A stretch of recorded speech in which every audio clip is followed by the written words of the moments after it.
Good morning, good afternoon, and good evening, viewers. Welcome once more to Requiem for London. Our scene is set actually below the Thames, within the embrace of the earth itself. A kindred finds himself alone with his beast. He feels strange. He feels famished. He feels so many things, and yet there's something missing. He can't really put his finger on it. A lot has happened within the last hour.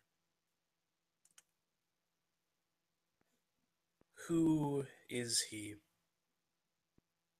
Who is Jack Callahan? So much about his situation he does not understand. But he does know one thing.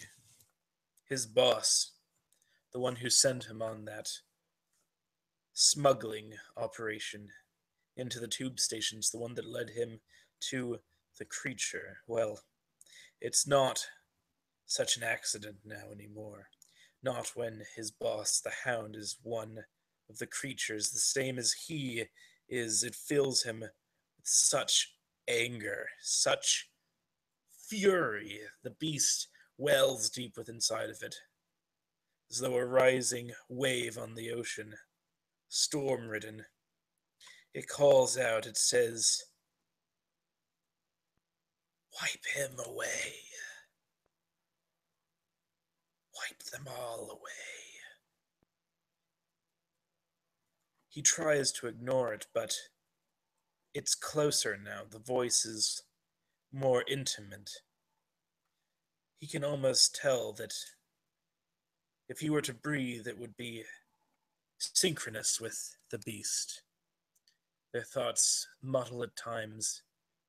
In this embrace of the earth, he cannot even really tell sometimes where the man end and the beast begins. He wishes that his friends were here, that Cynthia was here. But not really. He does not want them to know what he is now. He tried so hard to not be a monster, even though it is what goes against what his sire has taught him. That all of the vampires are cursed by God to fulfill a purpose, to be the necessary evil for good to triumph over on earth. But how can that be when it is they who propagate themselves? It again fills him with such anger. He almost wants to lash out, to burst forth from the earth, to rise, and to continue that rage against those who did this to him.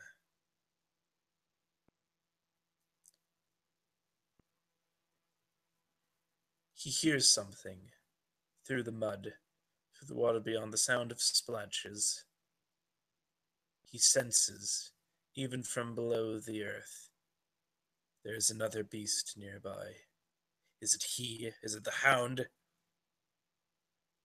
The earth almost explodes from below the Thames, and a dark figure moves through the water far more easily than he should. His head barely breaks the surface of the water, his eyes, ever so sickly green, matching the dark waters all around him, break the surface, and he sees the banks of the Thames, all aglow in the lamplight. There are not many people out right now, but there is somebody tossing rocks into the water. He sees this individual, this kindred. Ooh, he knows so easily that it's a kindred. It smells familiar, almost nostalgic, like something he can't put his finger on. Normally that would be comforting, but now it enrages him even more. He doesn't even care that he lets out a hiss. It makes a almost comically gurgled sound since his mouth is below the waves. And he begins to ever so cautiously move towards the nearest steps. Within, I suppose, prowling distance of this individual, this man, sitting on the banks of the Thames, watching him with a great deal of interest.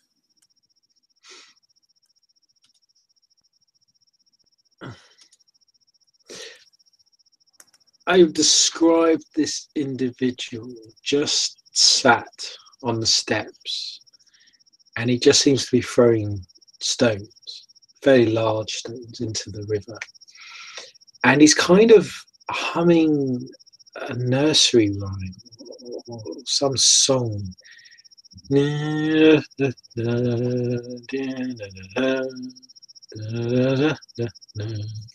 he's just throwing the pebbles into the pond.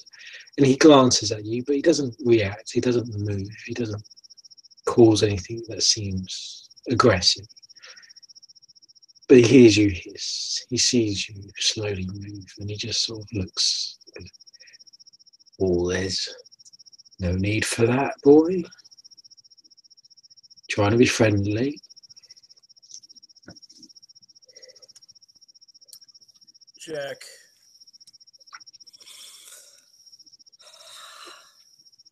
who are you?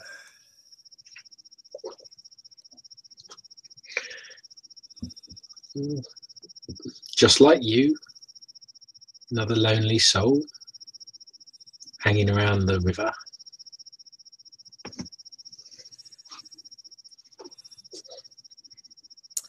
It's an interesting feeling comes over Jack. He's certain that this person feels familiar.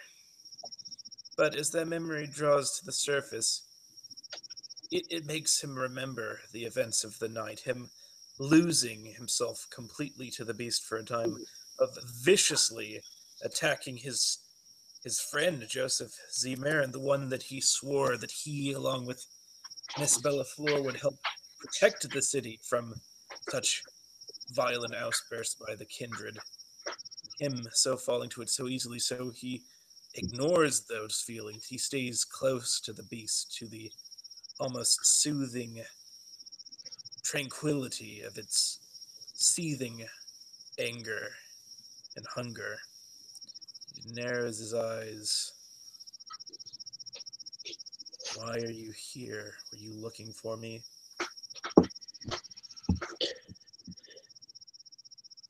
Oh, just sitting here throwing some pebbles into the Thames. Sniffed you out like, felt you nearby. Thought I'd say hello. You seem to have had a rough night by the look of you. You could say that. I'm no amusement show runoff. I have my own problems to worry about.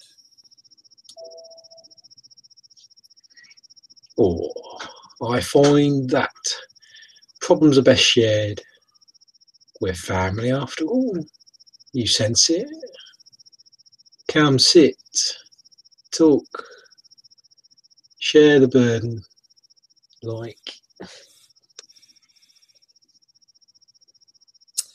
Again, it's becoming harder to ignore those feelings, his own stress.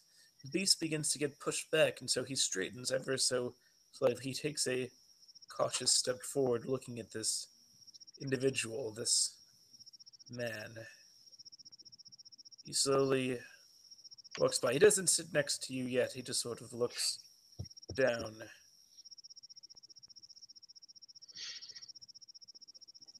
Why are you doing this? I don't know you. And I haven't seen you around. Are you with the church? he kind of laughs and gives a big smile. He goes, "No, I'm not the church-going type. stopped at that long time ago. No, I'm a bit more of a rogue, a bit more of an independent.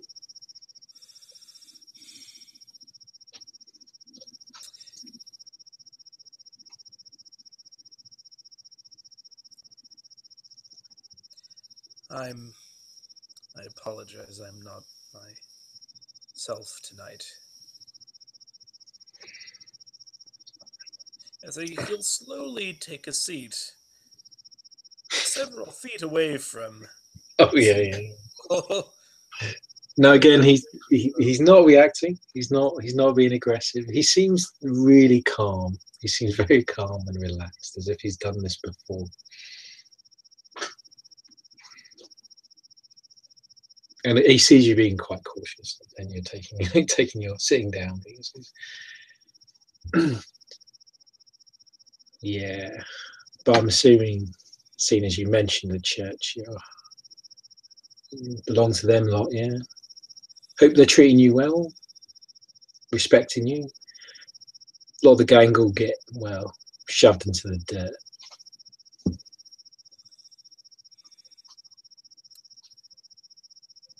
I'm treated the same as any of the other laity.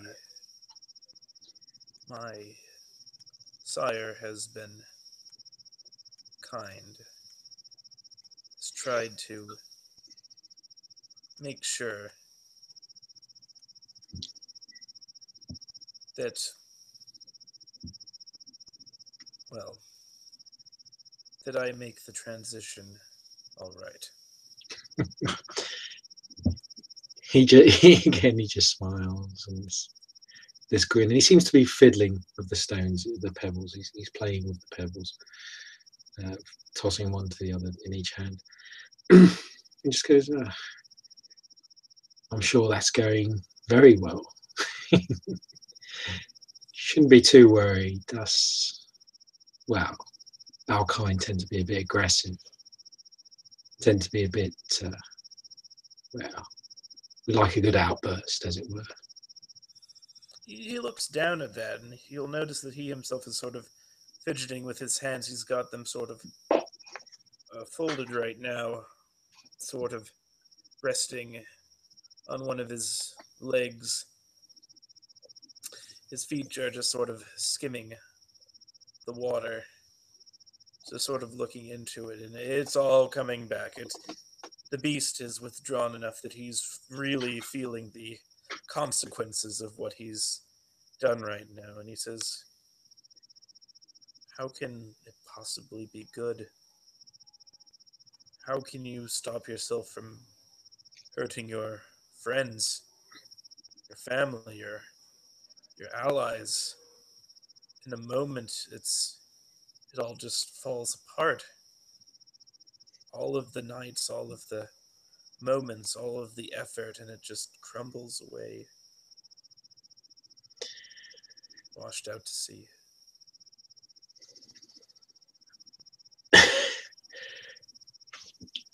He goes quiet, becomes quite silent. It seems to be thinking. He stares at the the pebble, and he looks to the water. Did you hear about that fella? He drowned up Harlow. I haven't been keeping up with the news. Is he? No, it was a good few years back, probably a bit before your time. This guy, he was doing those sort of flash floods. He was up in Harlow. This idiot tried to cross the water, got his foot stuck in a drain, and the water kept rising, kept rising. Some people tried to help him, disconnect the drain, drag him out, pull him out, but bloody idiot drowned like a fool. But you know what? That wouldn't have happened to me. And you know why? Why? Because I would have told them to cut my leg off. You see, in order to survive, in order to keep going, you need to cut a piece of yourself away. It's the only way to survive.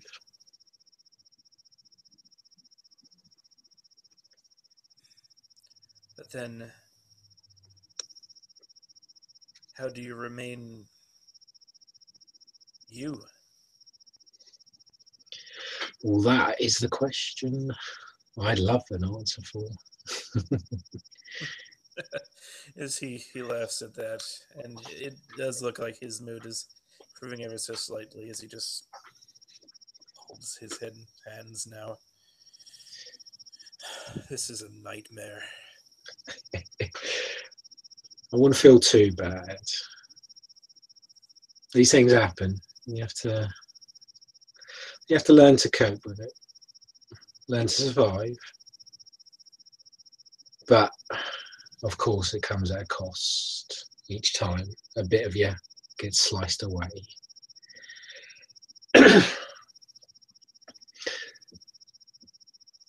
But you have to know we're out there as well with you. You're not alone in this, of course. Thank you.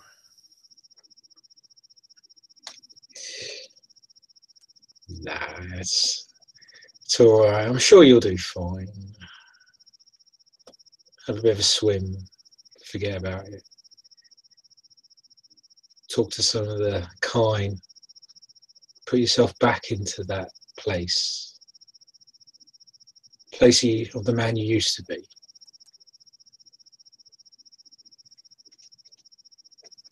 But the more you delve into that, the weaker you get, the more you're going to drown.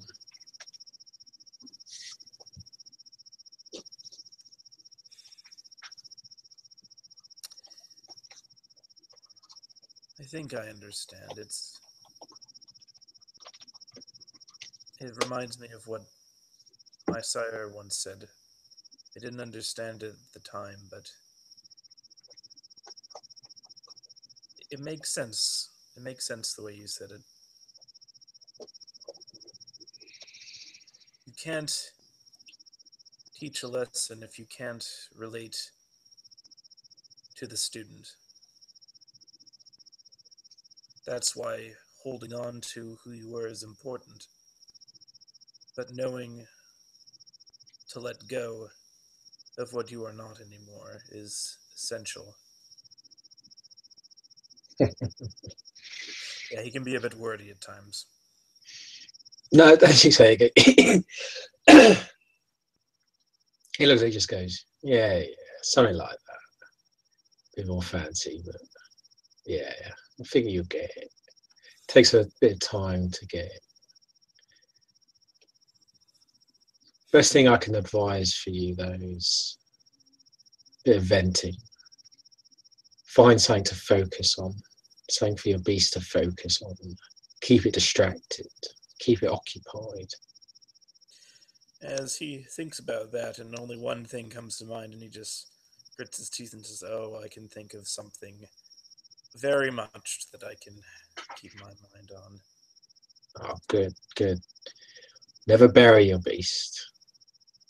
The deeper you bury it, the more it becomes a part of you, the more you become it.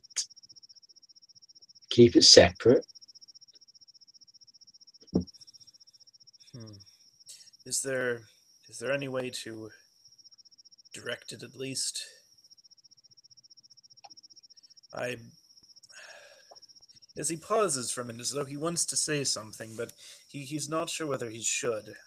So instead chooses to say, "I just don't want to go around biting off my friends' heads at the first moment somebody pisses me off."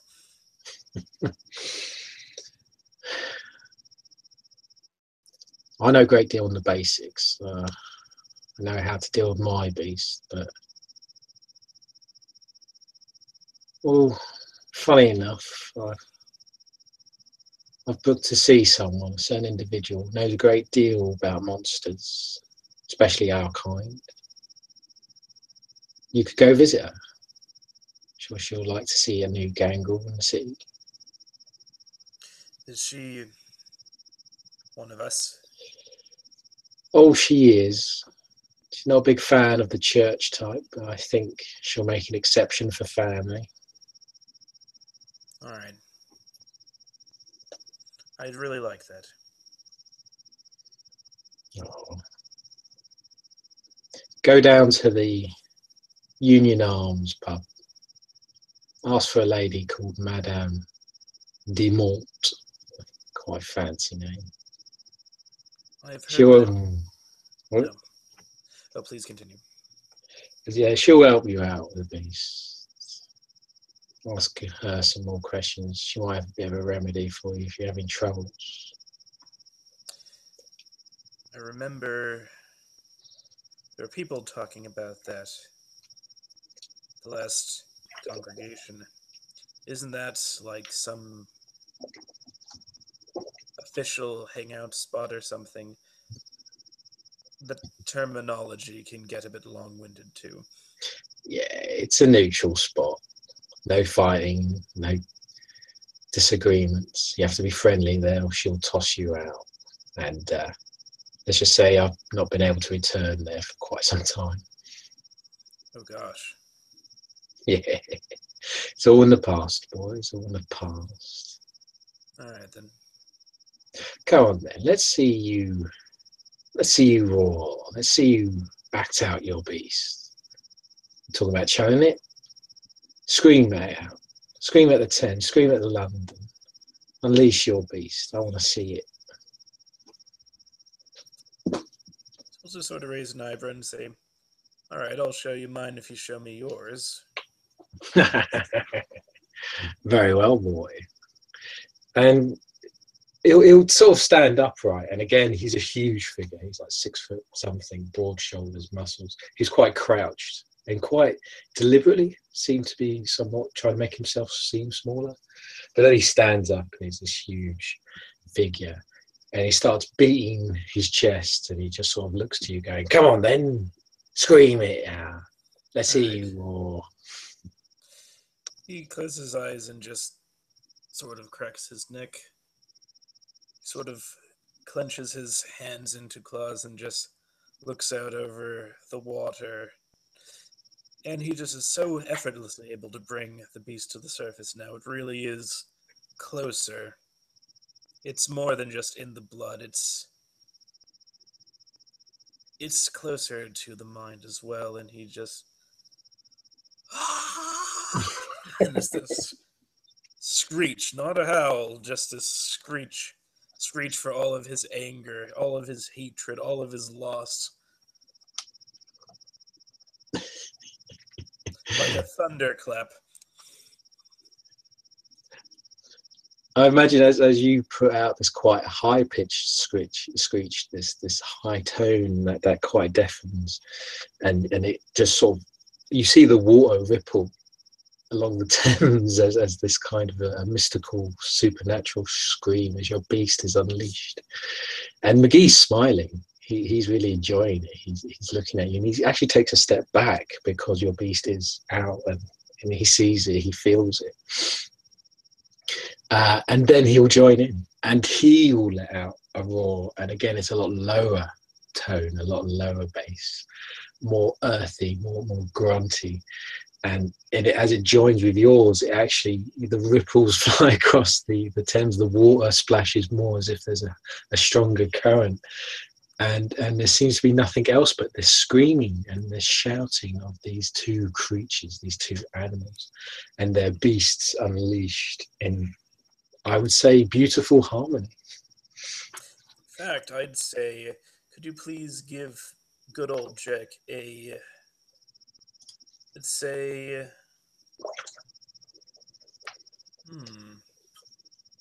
wits plus, I guess, composure. This will be 5 dice.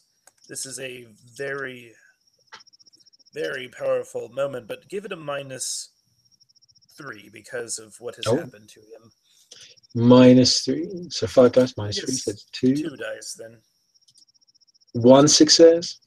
Oh my, suddenly he remembers something. He's heard that before, almost like in a dream a memory of a formless beast coming together for the first time. The sound of that bellow. This isn't. He could swear this isn't the first time this has happened. Almost as something that was locked away begins to surface too in his mind, and he afterwards he just gives you a look, and he knows he's seen you somewhere before, but part of him is wise enough at this point that some things should not be brought to the surface right now, and so he'll smile and he'll just hold out a hand and say, "The name is Jack Callahan." Oh, pleasure to meet you, Callian. My name is McGee. He just shakes. You grab your hand and shake. Again, quite firm, strong handshake. Actually, I'll describe as he reaches up because he's unleashed his beast, and he probably does it instinctively now, due to he's got the other flaw ability. As he holds his hand out, you see he does have like slight claw fingernails. They are slightly elongated and sharp. And they seem to be longer and sharper than they were before because of he's let out his beast. And as he grabs his hand your hand carefully. He doesn't try to cut you, but you can tell obviously he's got these claws. Oh yeah, I'd say right now, like the sort of almost distorted, almost maybe even web-like claws himself, but it's still so very human, like his own mastery. His youth really is apparent compared to McGee at this point, as he does shake your hand too. But he is smiling. He says, "You should think about coming to church again sometime. You're a good man." Oh, it's been a long time since I've stepped into a church. Well, in that spiritual manner, like who knows, stranger things have happened. Well, the way I see it, because I'm not a really religious type myself, but I never realized it before in life, but it does bring people together. And I think that's a good thing. Fair enough. I get that. I get that. I'll leave you to your water, to your Thames. I won't intrude on your territory again, if it is so. Oh no, this isn't my territory. It just sort of looks over the water, although part of him might want it to be his territory Yeah, someday. I'd say McGee looks at you as if instinctively that he knows that, yeah, this is probably going to be your territory, even if you don't realize it. His beast can sort of sense it, that you kind of marked it. And you just go, oh, well, I say, we'll see. Good bit of water helps cool the beast down.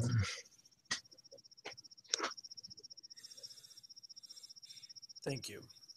I needed that. Oh, well, I'll be off. I'll keep an eye on you and stuff. Nothing too suspicious like. If you need any help, I'm sure. Give me a shout. I'll come and call you. All right, I'll remember that. And I think with that, McGee, as he's kind of shaking your hand and saying goodbye, he's going to give you a good sniff because he's not actually had a chance to give you a good sniff yet. And you are full of the Thames water and all that loveliness. So let's see what happens. It's going to be 4 plus 3. Oh, wait, 4. Yeah, plus 3, plus 1, plus 2. See. No, how Oh wow. strange. I think it's probably because of the mixture of the water And the mud. Don't forget the and the mud. mud, and probably I'm going to say this is the first. This is the first time McGee's actually smelled someone and been unable to mark them. And I think there's an emotional reason for that. There's a part of him that doesn't want to smell him. There's a part of him that's still trying to deny on a subconscious level who this person is and what he represents. And I'd say McGee, you see McGee trying to just giving you a bit of a, breathing in, sort of sniffing and smiling, and then suddenly he's quite looks confused. He looks a bit shocked and startled, and he just sort of goes, "Well, yes, I think that's our business concluded. I'll I'll leave you be. I'll leave you be. And it's the first time you've seen him rattled. He seemed very calm and very casual and superior. That's the first time you've seen him a bit rattled. You alright? Yeah. Just caught something upwind, that's all. Bear me off. I'll speak to you soon. And he'll turn and gradually climb up the steps. And he won't change form. He will actually walk way off and walk off down the embankment, down the lights. And his pace kind of quickens, I think, as if he's really trying to get out of that situation, out of that environment. Well, Jack will wonder what exactly it was that he smelled, but he'll realize he has a lot of work to do to make up the damage that he did. He'll go out and get his phone, and that's when he'll realize that his phone was on when he jumped into the Thames. So it's completely ruined, so he'll just go, fuck. And then he'll just sort of look around, walk over to the nearest trash can, and just dump it, and then just look back in the water. But then he'll smile, and he'll go back into the Thames after making sure nobody sees him. And he'll have a bit of a swim, and he'll just sort of, again, let the beast come forward. He can almost feel it just beneath the skin how easy it is now. This is, I guess, his new natural environment. Something calls him there. He can't really describe it himself. He'll slowly make his way back to his safe house, where he will call it a night. And I think on that note, our scene will end. Thank you all for watching, and have a lovely night.